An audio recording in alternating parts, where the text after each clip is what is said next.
Welcome back into the GSMC Sports Podcast, as we are now going to be diving into what was one of the most remarkable individual feats that we have seen in recent history, and that is, of course, the man, the myth, the legend, Shohei Ohtani, who last night became the first player in MLB history to record 50 home runs and 50 stolen bases in a single season. It was just less than a month ago that we saw him reach that 40-40 mark, became the sixth player in MLB history to do so then.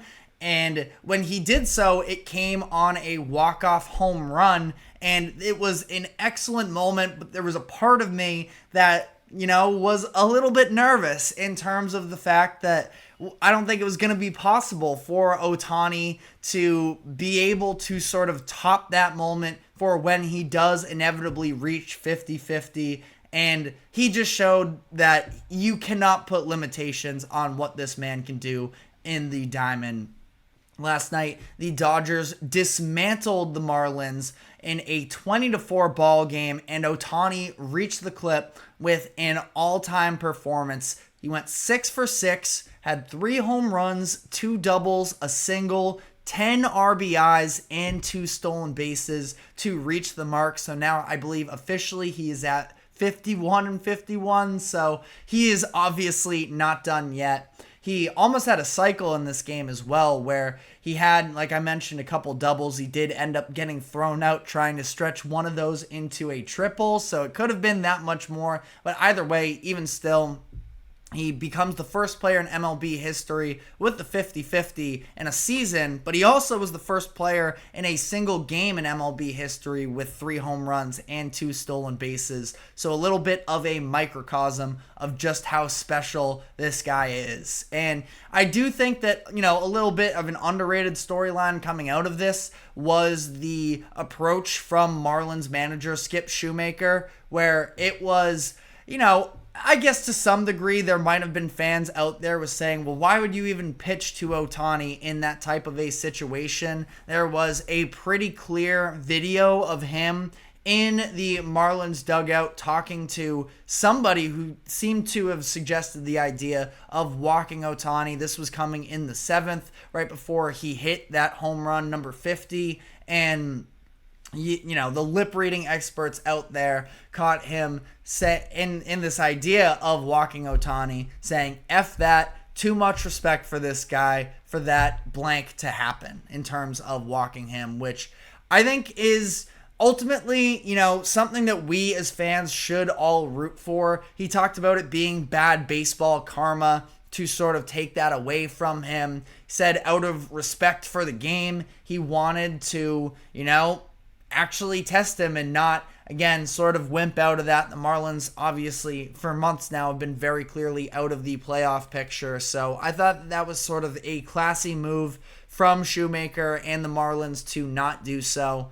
But, he now, after this season, probably has a good chance to get himself paid by another organization, one that is a little bit more win-now ready than the Marlins are. And he led the Marlins to the playoffs last year, so it's not like, he has no idea what he's doing. That was a team that, by many people's projections, were not making the playoffs last year, and ultimately they did.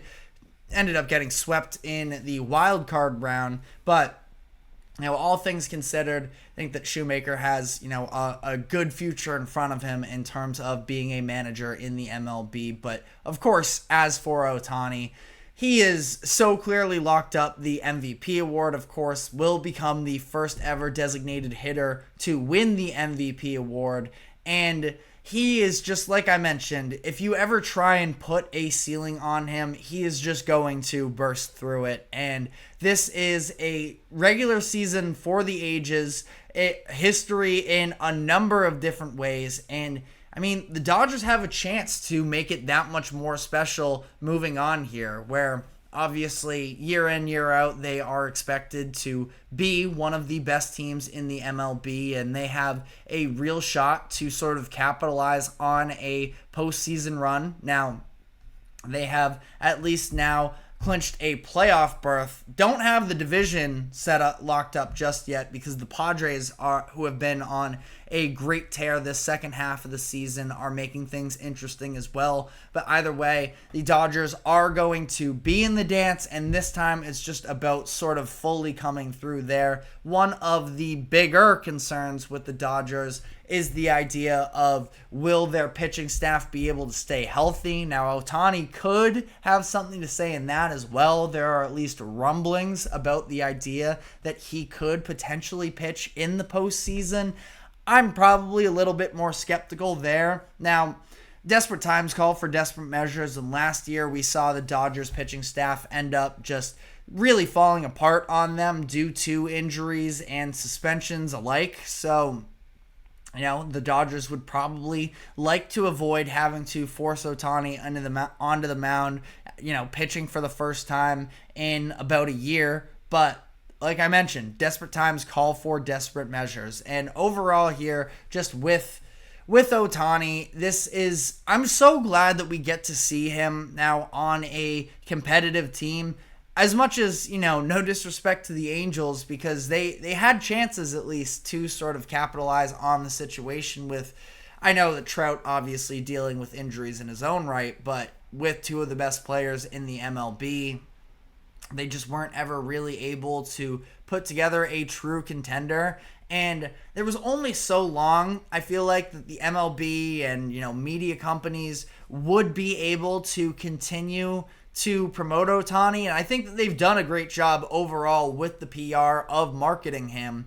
But it's a lot harder for, I think, casual fans that aren't necessarily quite as in tune with baseball, especially when you're coming from a sport like basketball or the NFL to some degree of, oh, well, if he's so great, why aren't they winning? For some reason, that's a mental block that a lot of, non-diehard baseball fans can really wrap their heads around. Well, how great can they be if they are on a team that doesn't make the playoffs?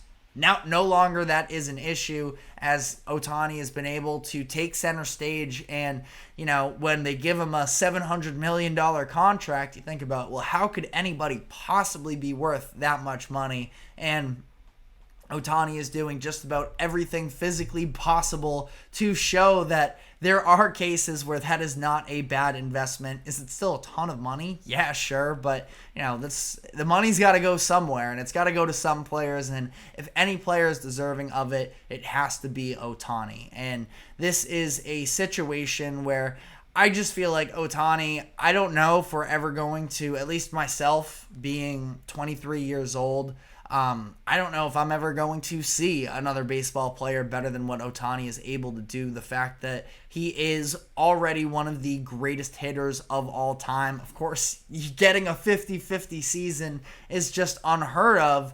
And on top of that, the fact that he is still, when fully healthy, a Cy Young caliber pitcher, it is just ridiculous that when you're talking about baseball Mount Rushmore, and, recency bias is a very real thing, and I also don't want to be ignorant here, considering the fact that it's not like I've watched, a century of baseball like other people may have, but I think it is going to be so hard to not just include Ohtani off of the Mount Rushmore of the MLB, but I think that he's, marking his way towards being one of the greatest athletes of all time. And, being able to combine the two very differing aspects of the MLB and just rolling them into one player. I mean, it's a create-a-player type performance that he's been able to put out there. And like I mentioned, I'm just so glad that now he is able to, get all of the spotlight. Think about the fact that this is the first time that Ohtani has really been able to fully focus on his hitting. He's been a pitcher for so long as well that you talk about, maybe, there isn't quite as much value there, but it's the fact that now he doesn't have to worry about working on the fundamentals with his pitching and stuff like that. He can just sort of lock himself into hitting, and this is the level of production you get. It's just sort of, the thing of dreams for any front office in the MLB. And the Dodgers are very, very lucky to have him. I'm sure that they know that. But, when you talk about the idea of, are there any other players in the MLB that could go 50-50? I can't really think of anybody who's going to get to that level of production. I mean, we're talking about a once-in-a-lifetime, at least, up to what we know up to this point. I do think that a lot of the time sports can be exponential, that once you open the door for knowing that something's a possibility, that others can follow sort of in those footsteps, that it would be, wrong of me to say that it's impossible that this is never going to happen, but I just have an extremely hard time really getting there with any of the current stars in the MLB, where ultimately, you look at some of the stars that are in the league right now. Bobby Witt Jr., he's gone 30-30 for each of the past couple seasons. Is he ever going to add the power to be able to hit 50 home runs in a season while also playing shortstop and having to, be on the top of his game defensively? Like I just mentioned, I think that it was beneficial to Ohtani, the hitter, that he wasn't able to pitch this season, and he was be able to sort of perfect his craft there. That I think, it's just so difficult, this idea of being able to. Ohtani also benefits from the fact that, he's not pitching this year. He doesn't have a defensive position. So that's sort of all he has to focus on. Witt, for as much as I love the player and I think he's going to continue to have an excellent future in the MLB, there's so much more to his game as well at that defensive shortstop position that he's going to have to be on top of. You look at Ronald Acuna last year, who had one of the most impressive seasons in history. I think it went down as 40-70. I might be slightly overestimating on the home run total, but I don't think I am. I think he was pretty comfortably in the 40-40, but double checking here just for my own sake. Yeah, he was 41-73. So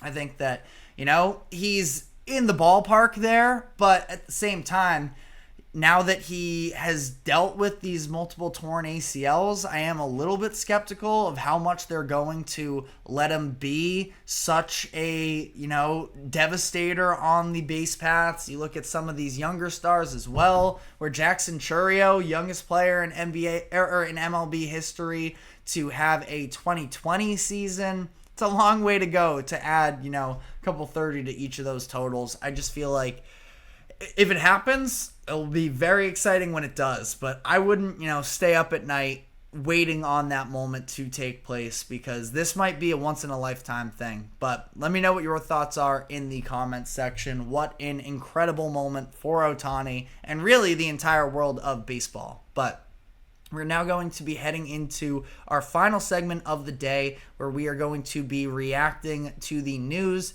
that the Philadelphia 76ers are signing superstar Joel Embiid to a 3-year max contract extension. So we'll be breaking down the details of the contract, what it means for the near future of Philadelphia, and whether or not this is going to be a deal that they ultimately come back to look fondly upon. But we're going to be diving into that. But first, a quick break. Do not go anywhere. We will be right back.